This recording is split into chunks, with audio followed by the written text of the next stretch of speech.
Imagine spending 60 seconds completely alone with your thoughts. No phone, no distractions, nothing.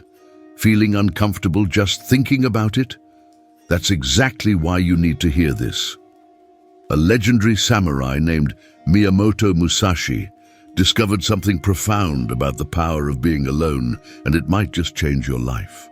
Who was Miyamoto Musashi? Before we dive deep into his teachings, let's get to know the man himself. Born in 1584, Musashi entered a Japan torn by civil wars. But he wasn't just another warrior in turbulent times.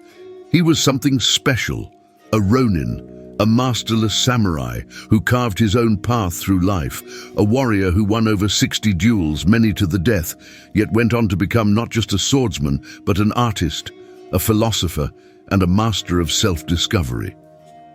Musashi's journey wasn't simply about combat prowess, it was about something far more profound, the mastery of oneself. What makes his story even more fascinating is how he achieved this mastery. While others sought glory in the company of powerful lords, Musashi chose a different path, the path of solitude. But here's the interesting part. His solitude wasn't about complete isolation. Instead, it was about achieving a special kind of mental clarity that only comes when we step away from the chaos of the world. Understanding Musashi's philosophy of solitude, let's talk about what solitude meant to Musashi. When we say he valued being alone, we're not talking about becoming a hermit in the mountains. Instead, Musashi saw solitude as a tool, a powerful means to sharpen both mind and body without distraction. Think about it this way. When was the last time you sat alone with your thoughts, without reaching for your phone or turning on the TV? That's the kind of solitude Musashi practiced.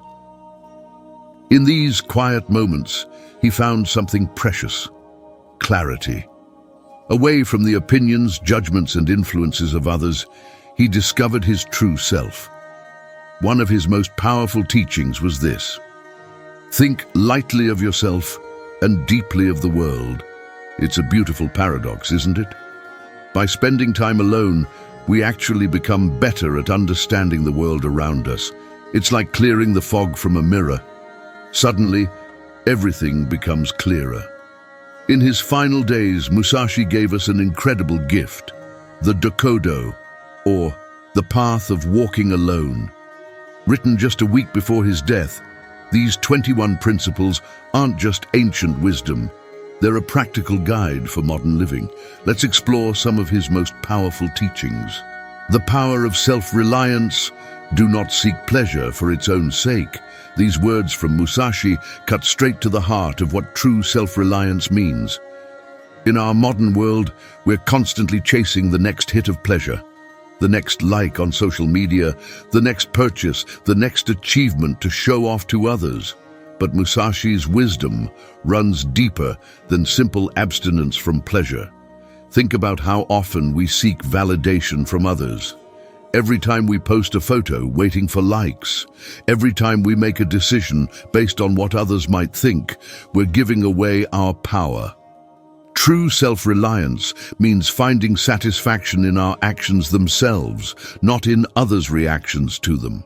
Consider the difference between someone who exercises for the Instagram photos versus someone who exercises for their own well-being. The first person's satisfaction is fleeting, dependent on external validation. The second person's satisfaction is lasting, rooted in their own growth and improvement. Musashi teaches us that genuine fulfillment comes from within. It's about taking pride in the process, not just the outcome. When we write, we should write because we love the craft, not for the praise. When we work, we should work for the satisfaction of a job well done, not just for the paycheck. This kind of self-reliance builds a foundation of lasting contentment that no external circumstance can shake. But how do we develop this self-reliance? Start small. Before posting something online, ask yourself, would I still do this if no one would ever see it?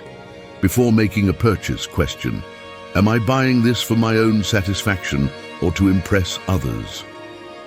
These simple questions begin the journey toward true self-reliance. Emotional intelligence and decision-making do not, under any circumstances, depend on a partial feeling. This principle builds naturally upon self-reliance by teaching us how to make decisions from a place of clarity rather than emotional impulse. In our age of hot takes and instant reactions, this wisdom is more valuable than ever. Consider how many decisions we make in the heat of the moment. That angry email we send without thinking. That impulsive purchase when we're feeling down. That relationship choice made in a moment of intense emotion.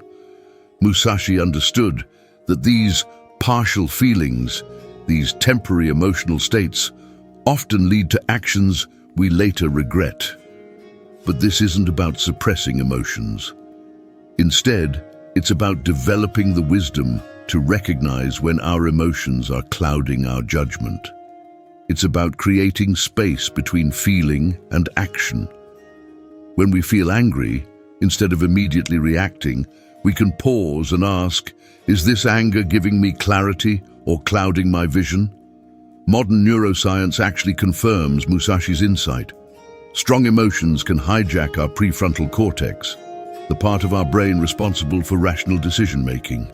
By learning to pause and reflect, we give our rational mind time to catch up with our emotional reactions. The key is developing what we might call emotional intelligence, the ability to recognize, understand, and work with our emotions rather than being controlled by them. The art of letting go. Do not hold on to possessions you no longer need.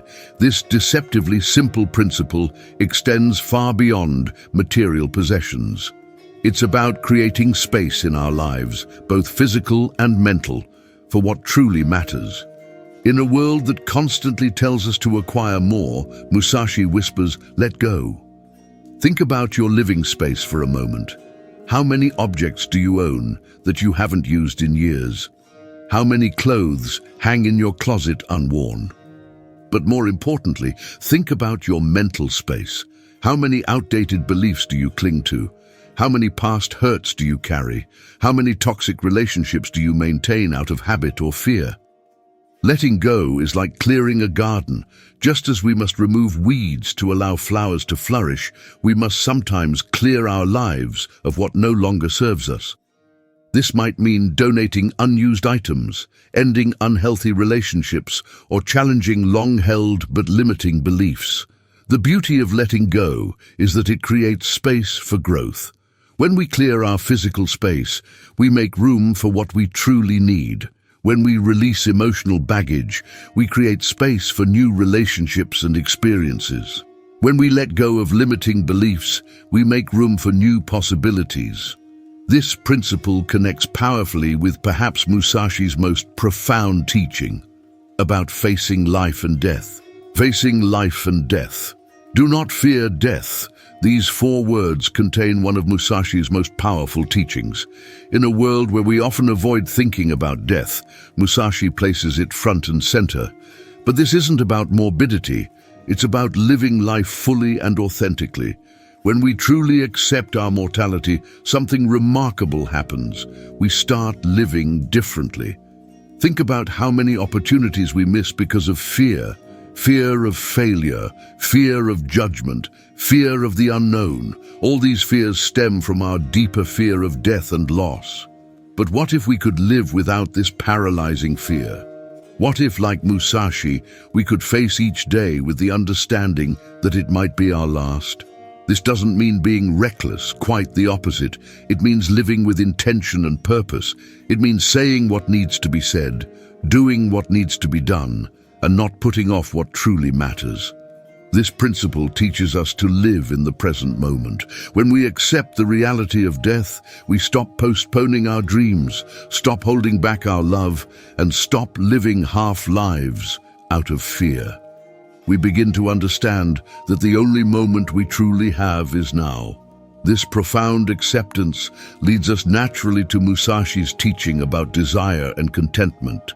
Freedom from desire. Be detached from desire your whole life long. This final principle might seem to contradict modern ideas about ambition and success. But Musashi isn't advocating for complete detachment from all desires. Instead, he's teaching us about the difference between healthy aspiration and enslaving attachment. In our consumer-driven world, desires can become chains. We desire the newest phone, the bigger house, the better job title. But these desires often leave us feeling empty even when fulfilled, leading only to newer, bigger desires. It's an endless cycle that Musashi recognized centuries ago. The key lies in understanding the difference between desire and aspiration. Desire clutches and grasps, leading to suffering when unfulfilled. Aspiration, on the other hand, motivates while maintaining inner peace. When we aspire to improve ourselves or help others, we can work towards our goals without being enslaved by them. This principle teaches us to find contentment in the present moment while still working towards improvement. It's about enjoying the journey rather than fixating on the destination. When we learn to be content with what we have while still aspiring to grow, we find the balance that Musashi lived by. Think of it like this. A tree grows naturally, reaching towards the light without straining or stressing. It simply grows because that's its nature. Similarly, we can pursue growth and improvement without the desperate wanting that characterizes much of modern life. These 5 principles, when understood and applied together, create a powerful framework for living. They teach us to rely on ourselves, make clear decisions, let go of what doesn't serve us, face life and death courageously, and find freedom from enslaving desires. In doing so, they offer a path to the kind of mastery and peace that Musashi himself achieved. Applying Musashi's wisdom in modern life now, you might be thinking, this all sounds great, but how does it work in our hyper-connected world? Great question. Let's break down some practical ways to incorporate Musashi's teachings into our modern lives. Creating space for solitude. First, we need to intentionally create pockets of solitude in our daily routine. This doesn't mean hours of meditation. Start small. Take a 15-minute walk without your phone. Sit quietly with your morning coffee before checking emails. Find a quiet spot during lunch break just to think and reflect. Digital detox strategies. Let's be honest, our biggest barrier to solitude is probably in our pockets right now. Our phones, while incredible tools, can become digital leashes that keep us constantly tethered to the outside world. But we can take back control. Think about creating designated times for checking messages and emails, rather than responding to every notification immediately. Consider establishing phone-free zones in your home. Maybe the dinner table or bedroom becomes a sanctuary from digital distractions. Setting specific offline hours might feel strange at first, but watch how it transforms your relationship with technology and yourself. Remember, Musashi's solitude wasn't just about physical isolation. Even in the middle of a busy city or a crowded office, we can cultivate inner solitude. It's about developing the confidence to sit with our own thoughts and make decisions without constantly seeking external validation. Start by practicing small acts of mental independence. Before asking for others' opinions on a decision, try sitting with it yourself first. When everyone's jumping on the latest trend, take a moment to consider what you truly think about it. This inner strength, the ability to stand firm in your convictions even when they differ from the crowd, that's the kind of solitude Musashi was talking about. Embracing discomfort. Now, let's address something important. Being alone isn't always comfortable, especially at first. You might feel restless, anxious, or even guilty about taking time for yourself. That's completely normal. Think of it like starting a new exercise routine. There's always some discomfort at first, but that's how we know we're growing. The key is to start small. Maybe begin with just 5 minutes of quiet reflection in the morning. Try eating lunch alone occasionally, without your phone for company. Take a short walk in nature, paying attention to the world around you. These small steps gradually build your solitude muscles. Take the first step today. Create a moment of solitude in your life, however small. You might be surprised by what you find in those quiet moments of self-reflection. After all, sometimes the most profound discoveries come when we dare to walk alone. If you found value in today's exploration of Musashi's wisdom, make sure to hit that subscribe button and turn on notifications by clicking the bell icon. We dive deep into ancient wisdom and its modern applications every week, and trust me, you won't want to miss what's coming next. And hey, if you know someone who might benefit from this message, maybe someone who's always surrounded by noise and chaos, share this video with them. Sometimes the greatest gift we can give others is the permission to be alone. Until next time, remember, sometimes the most powerful path is the one we walk alone.